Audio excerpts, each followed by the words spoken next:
Hello everyone, welcome back to my channel. कैसे हैं आप सब? आई होप आप सब बहुत अच्छे होंगे। तो हम पढ़ रहे थे आर.एस. मीना जी की बुक जो एग्रोनॉमी फैक्ट्स फॉर कंपटीशन के नाम से है, और उसमें 4th चैप्टर जो क्रॉप कल्टीवेशन है 4th चैप्टर वो पढ़ रहे थे, जिसमें हमने 3 पार्ट कंप्लीट कर लिए हैं। आज हम पढ़ेंगे चौथा पार्ट। इसमें कुछ वेराइटीज़ के बारे में दे रखा है जो हाल ही में रिलीज़ हुई हैं, और राइस क्रॉप के कल्टीवेशन के बारे में जानेंगे। तो चलिए स्टार्ट करते हैं वेराइटीज़ के बारे में। Recently released variety of important crops, जो मुख्य क्रॉप्स हैं, मुख्य फसलें हैं, उनकी हाल ही में जो रिलीज़ हुई हैं कुछ किस्में, उनके बारे में। सबसे फर्स्ट है राइस की वेराइटीज़। सबसे फर्स्ट वेराइटी है DRR धान 45, जिसको IET 23832 के नाम से डिकोड भी किया गया है। और ये कैसी वेराइटी है? First ZN in rich variety of rice. इसमें जो धान है, इस धान की इस वेराइटी में जिंक की मात्रा ज़्यादा पाई जाती है। ये फर्स्ट ऐसी वेराइटी है जिसमें जिंक की इतनी मात्रा पाई जाती है। कितनी? 22 pp है। सेकंड वेराइटी है DRR धान 46। ये वेराइटी कैसी है? Early maturing long slender variety of rice with good cooking quality, head rice recovery 65%। ये अर्ली मैच्योरिंग, जल्दी से पक जाती है ये किस्म, और इसकी जो कुकिंग क्वालिटी है, जो पकाने की गुणवत्ता है, वो काफ़ी अच्छी है। और हेड राइस रिकवरी परसेंट इसमें कितना पाया जाता है? 65%। जो हेड राइस रिकवरी परसेंट है, ये सीधा मिलिंग प्रोसेस पे इफ़ेक्ट डालता है। जो मिलिंग क्वालिटी है उस पर इफ़ेक्ट डालता है, अपना प्रभाव दिखाता है। तीसरी वैरायटी है CR धान 310।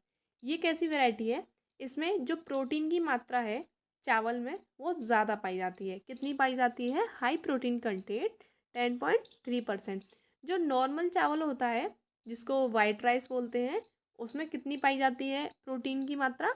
6 to 7%। और जो ब्राउन राइस होता है, मतलब जिसमें छिलका पाया जाता है, उसमें प्रोटीन कितनी होती है? 7.9%। लेकिन ये जो वैरायटी है CR धान 310, इसमें प्रोटीन की मात्रा उन सबसे ज़्यादा पाई जाती है, 10.3%। फोर्थ है CSR 30, जो कि साल्ट टॉलरेंट, जो कि एसिड एरियाज होते हैं, एसिड सॉइल्स होते हैं, उनके लिए टॉलरेंट क्रॉप है। और ये किसकी वैरायटी है? बासमती राइस की। ठीक है, अब बात करेंगे वीट की वैरायटीज़ की। सबसे फर्स्ट है पूसा किरण, जिसको कैसे डिकोड किया गया है? HS542 से। सेकंड वैरायटी है WB02 HPBW01। ये दो वैरायटी हैं, WB02 और HPBW01। ये कैसी वैरायटी है? इनमें Fe एंड Zn, आयरन और जिंक की मात्रा ज़्यादा पाई जाती है। इन वैरायटीज़ के जो ग्रेन होते हैं उसमें जो आयरन है और जिंक है उसकी मात्रा ज़्यादा पाई जाती है। पूसा मालवी कैसी वैरायटी है? Brown and stem rust resistance. सबसे ज़्यादा जो हानि होती है हमें वीट कल्टीवेशन में, वो किस डिजीज़ की वजह से होती है? रस्ट की वजह से। तो इसीलिए पूसा मालवी एक वैरायटी है जो कि ब्राउन और स्टेम रस्ट जो होती है उसके लिए प्रतिरोधक क्षमता रखती है। इसके लिए रेजिस्टेंट वैरायटी है। इसे हम ऐसी जगह पर ग्रो कर सकते हैं जहाँ ब्राउन और स्टेम रस्ट का स्कोप हो। जो ब्राउन रस्ट होती है उसका दूसरा नाम है लीफ रस्ट, जो किस पैथोजन की वजह से होती है?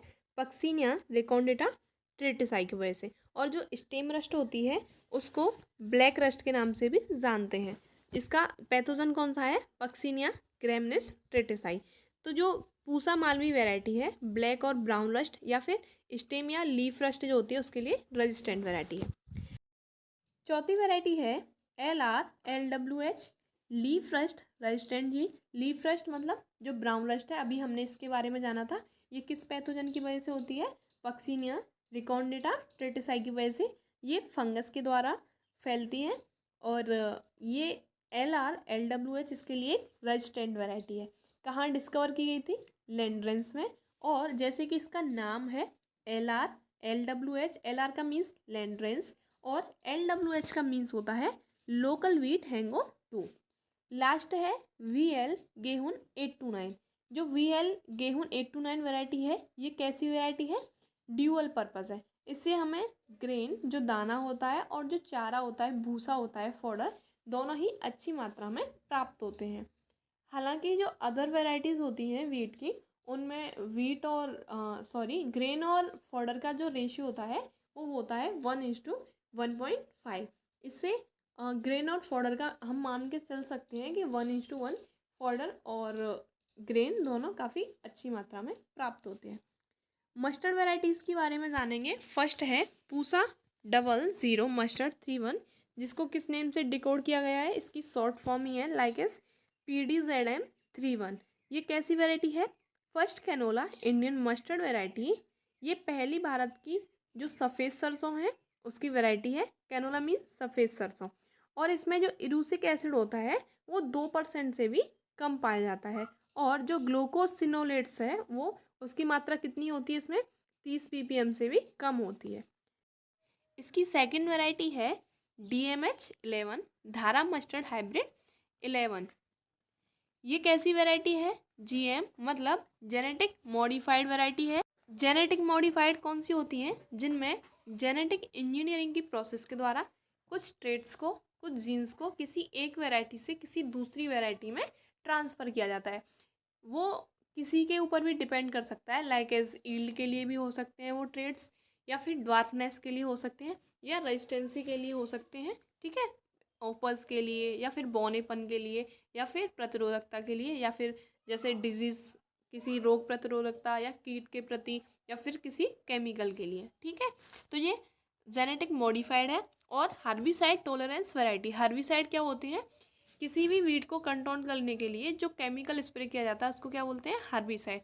तो जो हर्बिसाइड टॉलरेंस वैरायटी है and currently cleared by GEAC for commercial cultivation but awaiting further clearance from environment ministry.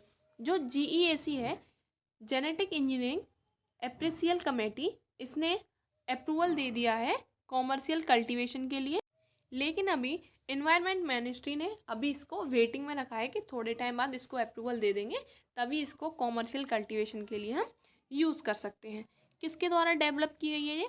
Centre for genetic manipulation of crops, जो दिल्ली यूनिवर्सिटी है, वहाँ इसको डेवलप किया गया है। और इसकी जो ईल्ड है, जो उपज है, हमें नॉर्मल वेराइटी से 30% ज़्यादा ईल्ड मिलती है। पूसा मस्टर्ड 30, जो पूसा मस्टर्ड 30 वैरायटी है, इसमें ये कैसी वैरायटी है? इसकी जो सरसों होती है, सरसों के तेल में जो इरूसिक एसिड होता है उसमें कितना पाया जाता है? 2% से भी कम। मतलब इस सरसों के तेल में 2% से भी कम इरूसिक एसिड पाया जाता है इस वैरायटीज़ में। अब बात करेंगे चिकपी के बारे में, चना की वैरायटीज़ के बारे में। इसकी पहली वैरायटी है पूसा चमत्कार। ये कैसी वैरायटी है? First Kabuli chickpea extra bold seeded variety. ये काबुली चना की फर्स्ट ऐसी वैरायटी है जिसके जो सीड है एक्स्ट्रा बोल्ड होते हैं। पूसा 5028, ये वैरायटी कैसी है? फर्स्ट एक्स्ट्रा लार्ज सीडेड देसी चिकपी। जो देसी चना होता है उसके जो ग्रेन होते हैं, जो मतलब सीड होते हैं, वो इसमें एक्स्ट्रा लार्ज होते हैं, बड़े साइज़ के होते हैं। तो ये देसी चना की ऐसी पहली वैरायटी है जिसमें जो साइज़ होता है सीड का नॉर्मल वैरायटी से ज़्यादा होता है। तीसरी है नर्मदा निधि। ये कैसी वैरायटी है? Dual purpose chickpea variety in backyard farming. ये कैसी वैरायटी है? ड्यूअल पर्पज है। बात करेंगे कॉटन वैरायटीज़ की। फर्स्ट वैरायटी है CISR RS 2013। ये कहाँ डेवलप हुई है? CISR में। BT cotton developed from CCRI means cotton central cotton research institute. कहाँ पे है ये? नागपुर में। और ये कैसी वैरायटी है? BT कॉटन की वैरायटी है। इसकी जो ईल्ड होती है कितनी मिलती है हमें? 30.46 क्विंटल पर हेक्टेयर। मतलब 1 हेक्टेयर से हमें 30.40 क्विंटल जो कॉटन है वो हमें मिल जाता है। हाईएस्ट अमोंग कॉटन वेराइटीज़, जो अदर वेराइटी हैं BT कॉटन की, उनमें ये सबसे ज़्यादा ईल्ड रखती है। सेकंड है PAU 1 RS 2013 और F1861। ये कैसी वैरायटी हैं? ये वैराइटीज़ ICR के द्वारा रिलीज़ की गई हैं और ये भी BT कॉटन की वैराइटीज़ हैं और ये कॉमर्शियल कल्टीवेशन के लिए रिलीज़ हुई हैं। शुगर केन वैराइटीज़ में फर्स्ट वैरायटी है CO 0212। ये कैसी वैरायटी है? Drought and salinity tolerance sugarcane variety. जो सैलाइन सॉइल होती हैं और जो ड्रॉट रेजिस्टेंसी होनी चाहिए क्रॉप में, ड्रॉट को सहन करने की, सूखा सहन करने की, वो ये किस में, मतलब ये सैलिनिटी को टॉलरेंस कर सकती हैं, जो सैलाइन सॉइल होती हैं वहाँ इसको ग्रो कर सकते हैं, और जहाँ सूखा प्रभावित क्षेत्र हैं, ड्रॉट टॉलरेंस एरिया है, वहाँ भी हम इनको ग्रो कर सकते हैं। सेकंड है CO0238, जिसे करंट 4 के नाम से भी जाना जाता है। ये कैसी वैरायटी है? Wonder variety of sugarcane. चमत्कारी किस्म है ये शुगर केन की। और जो अदर वेराइटीज़ हैं क्रॉप्स, अदर क्रॉप्स के बारे में, वो ISF first, ISF second and ISF third. ये किसकी वैरायटी है? ये है कुसुम की, सेफ्लावर की, और इनमें जो ओलेइक एसिड पाया जाता है इन वेराइटीज़ में ज़्यादा पाया जाता है। सेकंड है विराट, जिसको IPM 207 के नाम से भी जानते हैं, और ये कैसी वैरायटी है? Earliest maturing summer moong bean variety. ये जो समर मूंग होती है, जो मूंग दाल होती है, दलहनी फसल है एक मूंग, उसकी ये एक जल्दी से पकने वाली फसल है। किसमें, कितने दिन में? 52 से 55 दिन में ही फसल पक के तैयार हो जाती है, विराट। एंड हजारिका, जे किस नाम से और जानते हैं? रेमिया R1411। ये कैसी वैरायटी है? First ever release variety of रेमिया इन इंडिया। ये भारत में रेमिया की फर्स्ट एवर रिलीज वैरायटी है। पूसा अरहर 16, ये किसकी वैरायटी है? अरहर की। एक्स्ट्रा मैच्योरिंग पीजन पी, ये कैसी वैरायटी है? Extra maturing pigeon pea variety है, मतलब अरहर की एक्स्ट्रा मैच्योरिंग वैरायटी है। कितने दिन में तैयार हो जाती है? 120 दिन में। Determinate growth semi dwarf plant developed by IRI। ये क्या ऐसा है? ये किस्म के पौधे कैसे होते हैं? ड्वार्फ होते हैं। 95 मतलब 95 95 से 120 सेंटीमीटर इनकी हाइट होती है। ग्रोथ डिटर्मिनेट होती है, और कहाँ से डेवलप हुई है? IARI से, इंडियन एग्रीकल्चर रिसर्च इंस्टीट्यूट, जो पूसा न्यू दिल्ली में, वहाँ से इसको डेवलप किया गया है। पूसा अरहर 16, ये किसकी वैरायटी है? अरहर की, पीजन पी की। Extra maturing pigeon pea variety, ये एक्स्ट्रा मैच्योरिंग है, जल्दी से मैच्योर हो जाती है और 120 दिन में ही पक के तैयार हो जाती है। और सेमी ड्वार्फ प्लांट होता है इसका, डिटर्मिनेट ग्रोथ होती है इसमें, मतलब इसके जो प्लांट की हाइट है वो कितनी होती है? 95 से 120 सेंटीमीटर। और इसको किसके द्वारा रिलीज किया गया है? IARI के द्वारा, इंडियन एग्रीकल्चर रिसर्च इंस्टीट्यूट, जिसकी स्थापना कब हुई थी? 1905 में हुई थी। और कहाँ पे स्थित है ये? पूसा न्यू दिल्ली में। तो वहाँ से इसको विकसित किया गया है। पूसा अगेती मसूर, पूसा अगेती मसूर लेंटिल की वैरायटी है, और ये कैसी है? Fe रिच बायोफोर्टिफाइड, मतलब इसमें आयरन की मात्रा ज़्यादा पाई जाती है। किसकी वैरायटी है ये? लेंटिल की। Pusa HM4, Pusa HM8, Pusa HM9 improved, ये जो वैरायटी है किसकी वैरायटी है? मेज़ की, हाइब्रिड मेज़ की। इसमें लाइसिन और ट्रिप्टोफैन की मात्रा ज़्यादा पाई जाती है। The 17 recently developed biofortified varieties of 8 crops having up to 3.0-fold increase in nutritional value were dedicated to the nation by the Prime Minister on the occasion of 75th anniversary of Food and Agriculture Organization FAO on 16 अक्टूबर 2020। 16 अक्टूबर 2020 को जब FAO की 75 anniversary मनाई गई थी, 75वीं, तब prime minister जी ने, जो हमारे प्रधानमंत्री हैं, उन्होंने डेडिकेट किए थे जो 17 हाल ही में वैरायटीज़ जो रिलीज़ की गई हैं बायो फर्टिफाइड, जिनमें से 8 क्रॉप्स ऐसी हैं जिनमें 3 गुना जो न्यूट्रिएंट वैल्यू है वो इंक्रीज़ की गई है।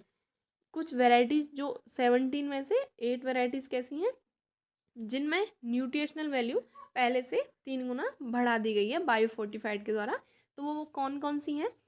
एक है राइस, राइस की कौन सी वैरायटी है? CR धान 315, जिसमें जिंक की मात्रा ज़्यादा पाई जाती है। इसकी क्या स्पेसिफिकेशन है इस वैरायटी की? कि इसमें जिंक की मात्रा अदर वैरायटीज़ के देखा जाए, तुलना की जाए, तो इसमें जो जिंक की मात्रा है ज़्यादा पाई जाती है। वीट की कौन कौन सी वैरायटी है? HI 1633, HD 3298, DBW 303 और DDW 48।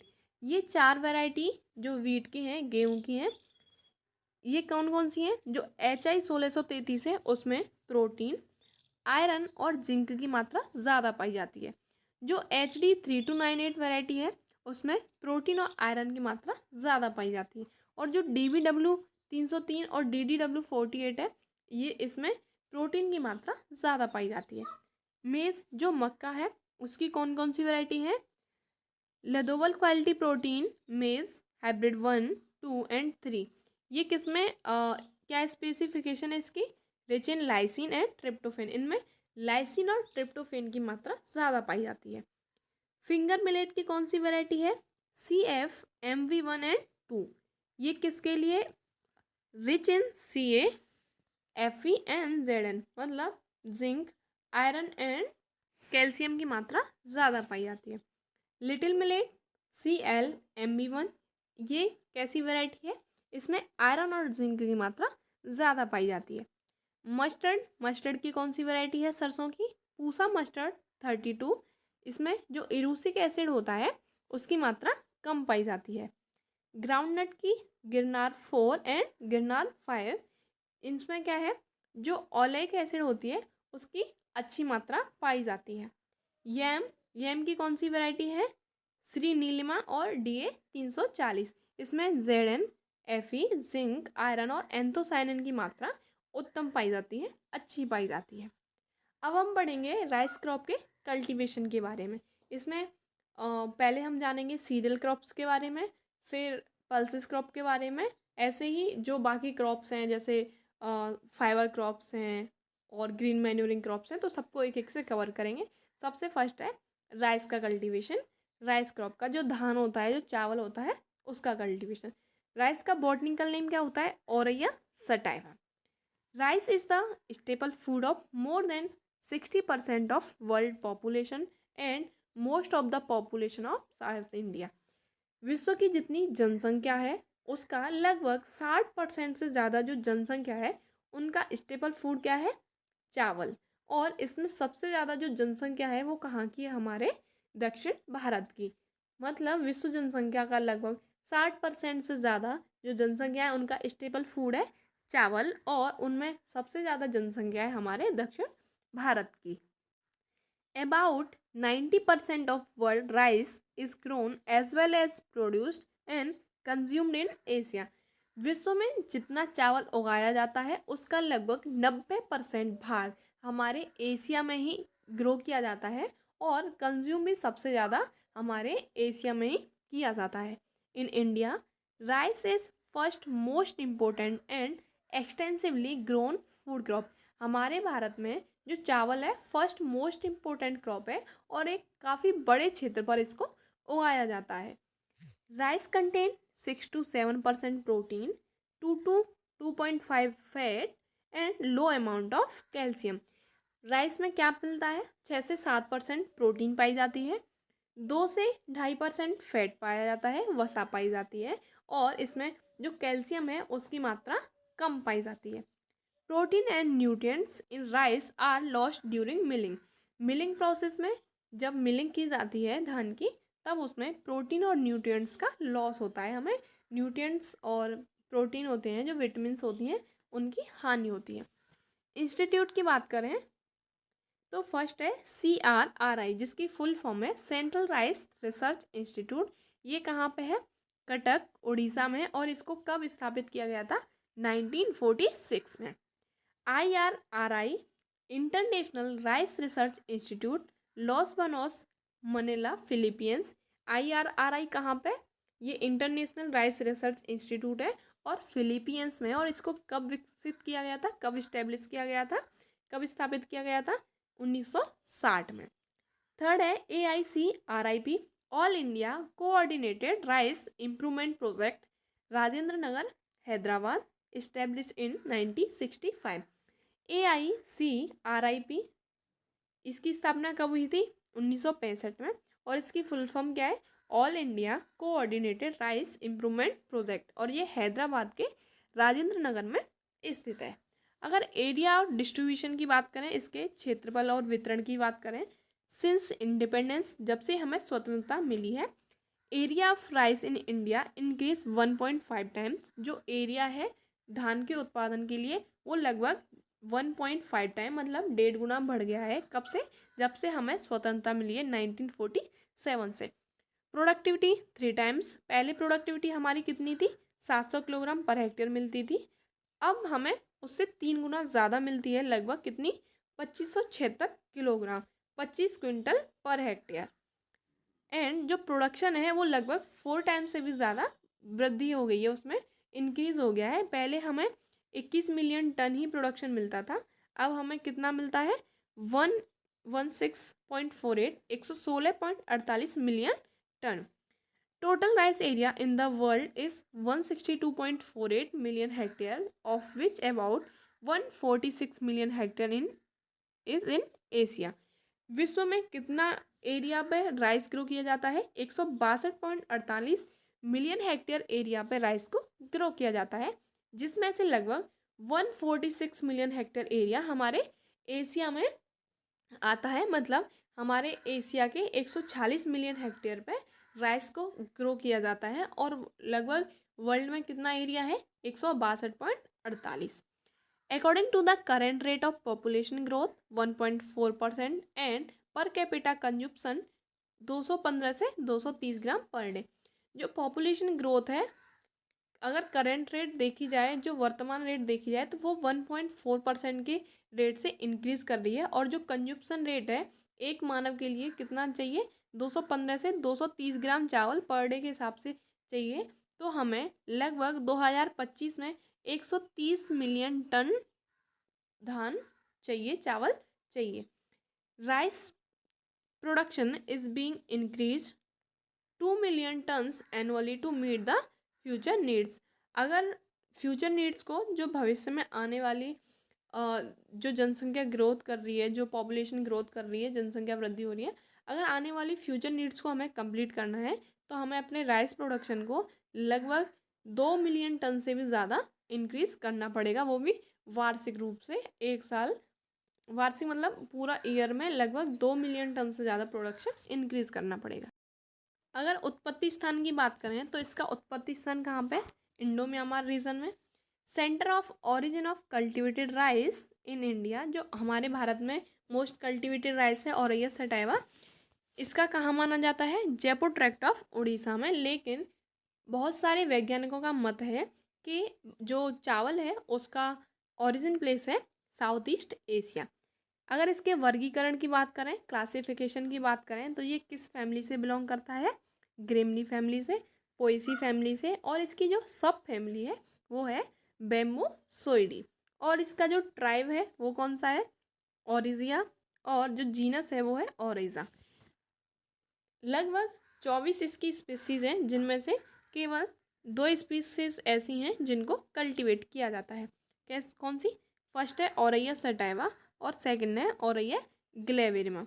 इसकी जो विल्ड स्पीसीज हैं, जो जंगली प्रजाति हैं, वो कौन कौन सी हैं, औरैया निवारा जो एनुअल है, और औरैया रूफिपोगोन जो पेरेनियल है, वार्षिक है, और ये बहुवर्षीय है।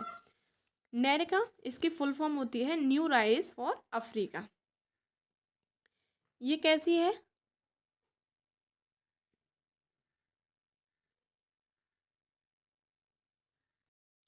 नेरिका जो न्यू राइस है अफ्रीका के लिए, किसके क्रॉस से बनाया गया है, एक cross between Oryza sativa and Oryza ग्लेवेरिमा।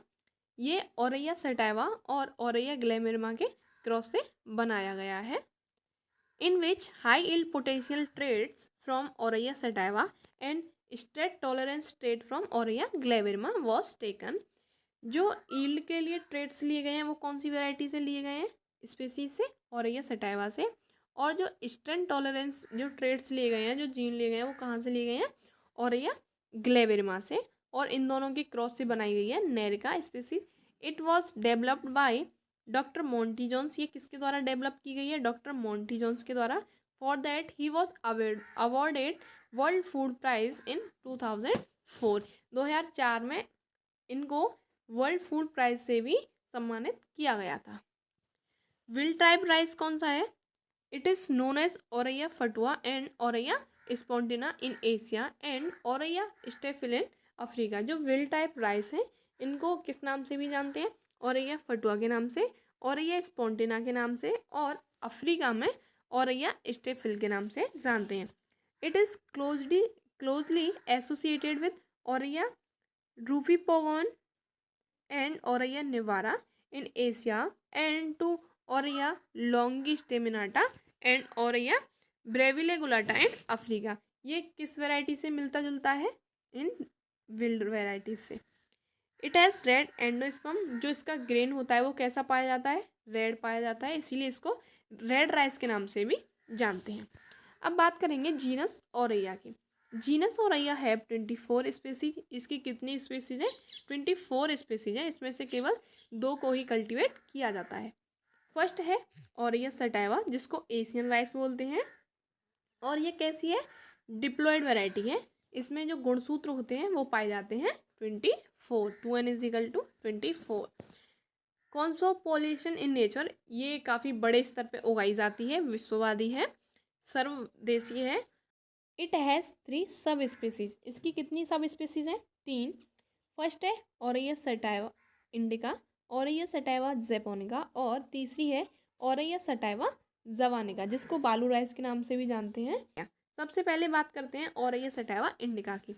Grown throughout tropics and subtropics in India, India के ट्रॉपिक्स और सब ट्रॉपिक्स एरिया में इसको उगाया जाता है। It is tall stature, weak stem, droopy leaves and high tillering. ये कैसी है? इसका जो स्टेम होती है ये काफ़ी कमज़ोर होती है, और इसकी जो पत्तियाँ होती हैं वो कैसी होती हैं? लटकी हुई होती हैं, और इसमें जो टिलरिंग होती है वो काफ़ी ज़्यादा मात्रा में होती है। और जो ये कैसी है? हाई इनपुट्स के लिए इररिस्पॉन्सिव है, अनुत्तरदायी है। सेकंड है औरैया सटाइवा जैपोनिका, जो कहाँ ग्रो की जाती है? जापान के टेम्परेट और सब ट्रॉपिकल रीजन में। हालांकि 2 वेराइटीज रिलीज फ्रॉम IRI, हालांकि IRI से 2 वेराइटी रिलीज हुई हैं इसकी, IRRI 142 जिसको MS11 एंड IRRI 152, जो कि फिलीपींस के ट्रॉपिक्स में काफ़ी बड़े स्तर पे ग्रो की जाती हैं। It is short stature, study stem, narrow erect and dark green leaves. ये कैसी होते हैं? इसका जो तना होता है काफ़ी स्टर्डी होता है, और जो पत्तियां होती हैं डार्क ग्रीन कलर की होती हैं और नैरो इरेक्ट होती हैं। ये किसके लिए रिस्पॉन्सिबल होता है? किसके लिए उत्तरदायी है? इंटेंसिव क्रॉप मैनेजमेंट के लिए। तीसरा है औरैया सटाइवा जैपोनिका, जिसको बालू राइस के नाम से भी जानते हैं। ये कहाँ ग्रो किया जाता है? इंडोनेशिया में। इसमें टिलर्स कम पाए जाते हैं, टॉल स्ट्रक्चर होता है, और इसका जो स्टेम होता है वो स्टडी होता है, मजबूत होता है, और इसके पेनिकल्स लॉन्ग होते हैं, और इसके जो ग्रेन्स होते हैं वो लॉन्ग बॉल्ड ग्रेन्स होते हैं। प्रोडक्टिविटी सबसे ज़्यादा किसकी है? जैपोनिका की, उसके बाद जवानिका की, उसके बाद इंडिका की। सेकंड स्पीसीज कौन सी है? औरैया ग्लेवेरिमा, जिसको अफ्रीकन राइस के नाम से भी जानते हैं। ये केवल वेस्ट अफ्रीका में ही ग्रो किया जाता है, विश्व में केवल वेस्ट अफ्रीका में इसको उगाया जाता है। ये कैसा है? शॉर्ट और ग्राउंडेड लीगल्स है। ग्लेब्रस लेमा एंड पेलिया, ये इसके कुछ करेक्टरिस्टिक्स हैं। The panicle is lacking secondary branches, जो पेनिकल होता है उसमें सेकेंडरी ब्रांचेस नहीं पाई जाती हैं। प्रोन टू लॉजिंग की इसमें कंडीशन पाई जाती है। Shattering in panicles, CG14 is a variety of Oryza glaberrima. इसके बारे में बस इतना याद रखिए कि CG14 इसकी एक वैरायटी है, और ये वेस्ट अफ्रीका में इसको ग्रो किया जाता है, और इसके बारे में कुछ ज़्यादा इम्पोर्टेंट नहीं है। आगे की क्रॉप जो कल्टीवेशन है आगे का, वो हम सेकंड वीडियो में पढ़ेंगे। आज के लिए इतना ही। Thank you.